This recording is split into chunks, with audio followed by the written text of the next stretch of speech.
o'ylashim bo'yicha ovoz xullas yaxshi yozyapti. Yaxshi yozadimi yo'qmi qiziq emas. Men bu videoni o'zim uchun yozyapman. Ya oningni emmagur, men bu vashik og'ir ekan-ku.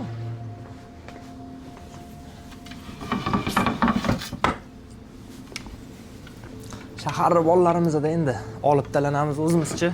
Bitta narsani ko'tara olmaymiz lekin.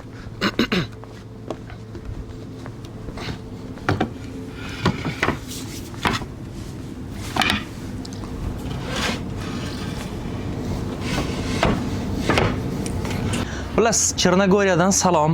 Hozir menimcha kadr orqasida uni oynadan отраженияsi ko'rinyapti shekilli. Zo'r sunset bo'tdi. Juda ham chiroyli. Quyosh botishini hozir ko'rib, shu videoni yozyapman. Absolut bitta o'zim hozir Sarvar akam, sherigim tashqariga chiqib ketdilar, video olib kelaman deb. Qornim to'q, yaqindagina ovqatlanib keldim. Chiroyli quyosh botishini hozir tomosha qilib, dengizga mundoq tushib turibdi-da. Shuni ko'rib, hozir bu videoni yozyapman. Bundan ko'ra sizlar ko'rsatdik shuni, to'xtab turinglar. Mana.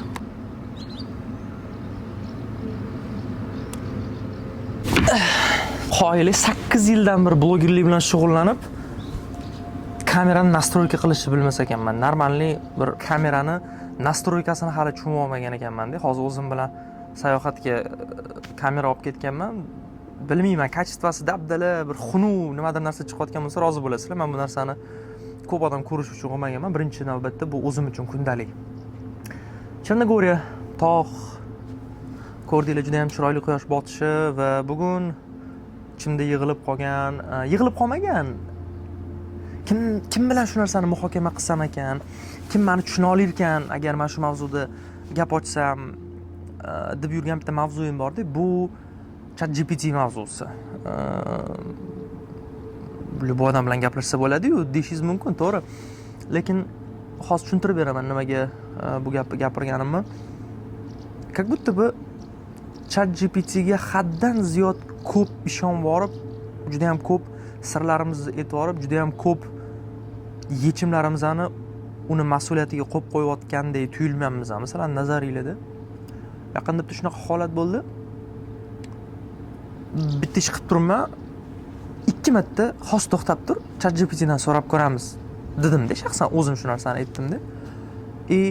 Oldinlari misol uchun deylik, uyimga mebel tanlayotganimda uni rangiga yoki misol uchun uni taxtasini misol uchun sifatiga qarab olgan bo'lsam, hozir uyimni stili neoklassikada qanaqa stildagi mebellarni menga maslahat berasan deb, hattoki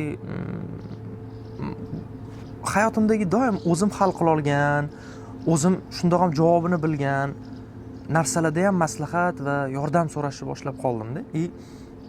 Undoq qarasam, kuzatuvlarim bo'yicha nafaqat menda, juda ham ko'p odamda shunaqa holat bo'layotgan ekanda. Yaqinda bitta o'rtog'im bilan gaplashgan edim, endi qiz bolada-yu. Aytayapti, eng zo'r bilasanmi, psixolog bu ChatGPT ekan deyapti-da. Endi o'ylanib qolganman-da. O'ziga indamadim, lekin menimcha o'zi ham ko'ryapti bu videoni. Lekinchi ChatGPT shunaqangi narsaki, u sizni kutilmalaringizni sizga chiqarib beradigan sun'iy narsa-da-yu. U o'zini nomi bilan sun'iy-da va u sizni kutilmalaringizni sizga chiqarib beradi. Misol uchun, nastroyengiz yo'q bo'lib turgan bo'lsa yoki sizni jalets qilishlarini xohlayotgan bo'lsangiz, rahmdillik sizga qilishlarini xohlayotgan bo'lsangiz, siz kutgan narsangizni chiqarib beradi-da.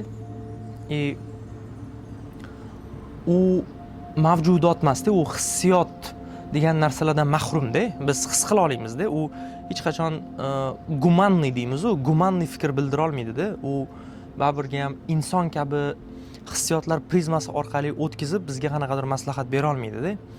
Balki kelajakda qanaqadir qilib bo'lsa ham programmalashtirishligi mumkin, lekin baribirga ham sevgi, og'riq yoki misol uchun sayohatdagi ko'rayotgan go'zalliklaringdan olayotgan qalbingdagi mana bu lazzatni hissiyotini hech qanaqa kompyuter, hech qanaqa raqamlar, bu dunyodagi manaman degan texnologlar ham qilib bera olmaydi-da. bu narsa birinchi navbatda dangasalikka olib keladi bizani. Biz dangasa bo'lib qolamiz haqiqatdan. Dangasallikdan ham qo'rqinchlirog'i hayotimizda o'zi shundoq ham bizani avlod deyarli o'zi qaror qabul qilmaydi. Bizani o'rnimizga ko'p holatlarda ota-onamiz qaror qabul qilib berishgan, qayerga o'qishga kirishimiz, kimga uylanishimiz yoki erga tegishimiz va hokazo itagdali narsalarni o'zi shundoq ham hayotimizda o'zimiz kam qaror qilamizda, lekin uni ChatGPTga ham topshirib qo'yamizda. Endi shunaqa katta qatlamda o'zi qaror qabul qila olmaydigan avlodni tasavvur qilib ko'ringda, bir 10 yildan keyin yoki 5 yildan keyinda. Men qo'rqaman to'g'risi. Juda ham bizani normalarimiz, hayotdagi an'analarimiz, o'zimizni tutishimizga ham juda qattiq ta'sir qiladi. Va men qo'shilmayman, ChatGPT zo'r psixolog, zo'r meni eshitadi degan odamlar bilan qo'shilmayman. Eng zo'r psixolog bu haqiqiy odam. Haqiqiy odam, ya'ni ishonsa bo'ladigan, misol do'st bo'lishi mumkin, yaxshi ko'rgan insoning, ota-onang bo'lishi mumkin yoki professional psixolog bo'lishi mumkin, lekin ChatGPT emas-da. Va men o'zim uni ishlatishni kamaytirdim to'g'risi oxirgi payt. Sababi bilib bo'lmaydi, nimagadir ishonchim yo'q u narsaga. Yaxshilik bilan tugashiga yoki sani sirlaring yoki sani so'rayotgan narsalaring xavfsiz va faqat san va ChatGPT orasida qolishiga men ishonmayman. Bu narsa o'zingiz bilmagan holda insonlardan uzoqlashib ketishingizga ham olib keladi. Juda ham satsafob bo'lib qolasiz. Odamlar bilan munosabat qilgingiz kelmaydi. Chunki ChatGPT o'sha sizni ideal xohlayotgan javobingizni chiqarib beradi-da, sizni eshitadi, koyiydi sizni, rahmdillik qiladi, sizga maslahatlar beradi. Voy, charchab ketdim, dardingni aytvermagin demaydi-da u. Va u shu darajada o'ziga o'rgatib qo'yadiki, misol uchun kelib yaqin do'stim bo'lsangiz-da, siz menga dardingizni aytib o'tirsangizda, men misol uchun chalg'ib qolishim mumkin, to'g'rimi? Yoki o'rtoq, siqilma, hammasi yaxshi bo'ladi deb quchoqlab qo'yishim mumkin-da, lekin siz mendan vashki boshqa narsani kutgan bo'lishingiz mumkin-da. Odamlarga nisbatan ishonch, odamlarga bo'lgan munosabatda ham sovutib yorib, umuman yo'q qilib qo'yishi ham mumkin-da. Men shu narsadan qo'rqaman. O'zi shundoq ham hozirgi paytda odamlar o'zi shundoq ham kam gaplashyapmiz, sezayotgan bo'lsanglar. Ko'cha-kuyda bir-birimizga undoq qovug'imizni uyushtirib o'tib ketamiz. Begona odam bilan deyarli salom alaykum ham qilmaymiz.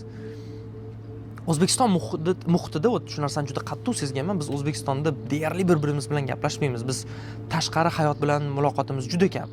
Nimaga bunaqa gap u yerni gapiraman? Chunki men hozir o'zimni yurtimda emasman-da. Bu yoqda meni tanimagan odamlar ham, umuman bir-birimizni hayotda ko'rmagan odamlarimiz ham "Добрый день, yaxshimisan?" yoki tipi misol uchun "Salom, xush kelibsizlar", nima xizmat yoki shunga o'xshagan odamgarchilik munosabatlarini bildiryapti-da. Ayniqsa o'zi bizda jamiyatimizda shu yopiqlik o'zi bor, lekin ChatGPTga o'xshagan narsalar как будто бы stimulировать qilib buni yana ham ko'paytirib yuborayotgandek nazarimda tuyulyapti-da. Misol aytishadi-yu, ChatGPT rivojlanib ketdi, mana paydo bo'ldi, ko'p odamlarning yaqinda ishini olib qo'yadi va hokazo. Bu narsalarga ochig'i ishonmayman. Hayotda muhim bo'lmagan qanaqadir sohalarni olib qo'yishi mumkin-ku, lekin inson hayotidagi juda ham muhim bo'lgan, insoniyat usiz mavjud bo'lmaydigan sohalarni menimcha hech ham olib qo'ya olmaydi. Misol uchun tekstda qanaqadir matnni sizga zo'r tarjima qilib berishi mumkin. Qaysidir tarjimonning ishini olib qo'yishi mumkin yoki copywriter ishini olib qo'yishi mumkin, lekin global miqyosda bu qanaqadir bir katta o'zgarishga yoki insoniyat o'lib ketishiga olib kelmaydi-da. U tarjimon odam borib turib, misol uchun qanaqadir kompaniyaga haqiqiy tarjimon sifatida ishga kirishi mumkin. Copywriter odam misol uchun boshqa qanaqadir yo'nalishda o'zini kashf qilishi mumkin-da. Вот. Bilmayman, mana shu narsalarni oxirgi payt juda ham ko'p xayolimdan o'tkazyapman, ochig'ida. Sizlar ham shunaqa fikrlisizlarmi yoki sizlarning sun'iy idrok bo'yicha fikringlar, pozitsiyalar qanaqa? ChatGPT bilan yetarlicha gaplashasizmi? Ko'p narsalarni so'raysizmi yoki sirlashasizmi u bilan? Odamlar bor ekanda, behazil sizlarga aytaman. Misol ota-onasini o'rtasidagi muammolardan tortib, misol uchun o'zini jinsiy prям juda ham intimniy deymiz-ku, shunaqa narsalargacha so'rashar ekanda. Misol men bilaman, sun'iy idrok yo'q narsa, u bor yo'g'i telefonga aytilyapti. Men o'zimni xavfsiz his qilgan taqdirimda ham meni tasavvurimda bu narsani kimdir bilan maslahatlashish o'zi уже sal g'alatiroqda. Endi lichnoy babi lichnoy deyiladi-yu bekorga. Вот. Mana shu narsa haqida bugun sizlar bilan gaplashmoqchi edim. Fikringizni izohda yozib qoldiringlar. Menga rosa ham qiziq o'qish, o'tgan galgi videoda yozgan fikringlar, juda ham ko'pchiliginglar o'zingizlarni ko'ribsizlar va men hammanglarga rahmat aytaman. Va bu narsa menga juda katta o'zimni boshqatdan tushunib yetishimga yordam berdi. Ko'pchiliginglar fikringlarni, ichingizda yig'ilib qolgan gaplarni yozganinglarga men junjikib ketdi deydim. Shunaqa gaplar yozilgan. O'qimagan bo'lsangiz kirib o'qib ko'rsangiz ko'rasiz. Rahmat sizlarga. Boringlarni berib, chin dildan baribir haqiqiy bo'lish eng zo'r narsa ekan-da. Shu narsani isbotlab berdinglar menga. Shunaqa gaplar dildan maza qilib sizlar bilan suhbatlashdim. Hatto tupoy qanaqadir bir hech qanaqa bir manfaat ko'rmaydigan mavzuda suhbatlashdik bugun, lekin bu kanalga biz u uchun kirmaganmiz va bu videoni u uchun ham yozmayapman. Rahmat hammanglarga. Allohga omonat. Ko'rishguncha.